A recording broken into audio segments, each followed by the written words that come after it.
और मुकदमा भी फर्जी कायम किया गया था 2020 में मेरे ऊपर। प्रदेश में एक अच्छी सरकार चल रही है, आप लोग भारतीय जनता पार्टी को वोट करें। नमस्कार, न्यूज वाणी में आपका स्वागत है। जो धनंजय सिंह बीजेपी सरकार में जेल गए और जमानत पर बाहर आए तो उन्होंने कहा कि झूठे मुकदमे में उन्हें फंसाया गया था। अब क्या ऐसी वजह आएगी जो धनंजय सिंह पलट गए? बीजेपी का और बीजेपी प्रत्याशी का विरोध करने वाले नेता को ऐसा कौन सा डर सताने लगा जिसकी वजह से बीजेपी के गुणगान करने लगे और बीजेपी सरकार अच्छी लगने लगी? वैसे ये राजनीति है, कुछ भी हो सकता है, लेकिन इस खबर से तो यह साफ हो गया है धनंजय सिंह पर जरूर बीजेपी का कोई ना कोई दबाव रहा होगा, जिसकी वजह से उन्होंने बीजेपी का समर्थन देने का ऐलान कर दिया है। और बीजेपी को भी धनंजय सिंह की अहमियत का पता चल गया है कि जौनपुर और आसपास की सीटों पर अच्छा प्रभाव है। अगर धनंजय सिंह को नाराज किया तो बीजेपी का समीकरण कर सकता है, वरना कोई बाहुबली नेता के ऊपर कई मुकदमे हो और वह जेल गया हो, वह भी बीजेपी सरकार में इतनी आसानी से बाहर नहीं आता। विपक्ष का नेता तो बिल्कुल भी नहीं आ सकता। ये लोकसभा चुनाव का सवाल है। 400 सीट जीतने का लक्ष्य है बीजेपी का, इसलिए हर एक सीट बीजेपी के लिए महत्वपूर्ण है। भले ही अपराधियों को, बाहुबलियों को जेल से बाहर क्यों न लाना पड़े, बीजेपी लाएगी बाहर और अपने पाले में करके उसके सारे गुनाह माफ करेगी, और ऐसा हो भी रहा है।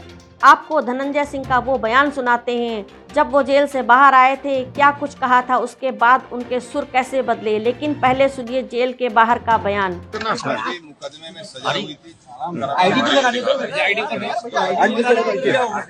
और मुकदमा भी फर्जी कायम किया गया था 2020 में मेरे ऊपर। एक करप्शन का मामला था, नमामि गंगे का।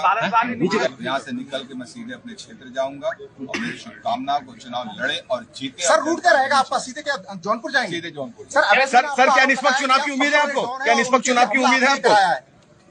वो समय बताएगा, अभी जाने दीजिए। क्या चुनाव में निष्पक्ष चुनाव हो पाएंगे क्या?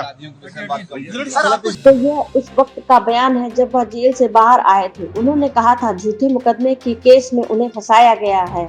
वहीं अब बीजेपी का समर्थन करने का ऐलान किया तो अब कुछ क्या नहीं कह रहे हैं, ये भी आप ध्यान से सुनिए। आज हम चुनाव में हम औरों की तरह नहीं कि हम तटस्थ हैं।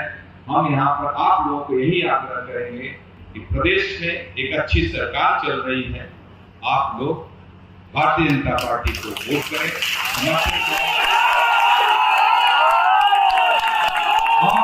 और ऐसा नहीं, हम लोगों की लड़ाई सरकारों।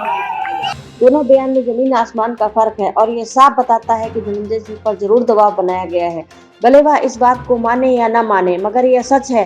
चर्चा तो यह भी हो रही है कि धनंजय सिंह ने जेल में ही सरकार के साथ डील कर ली थी, तो अब बीजेपी का समर्थन दिया है। तो अब यह देखना यह है कि जौनपुर की जनता क्या फैसला लेती है।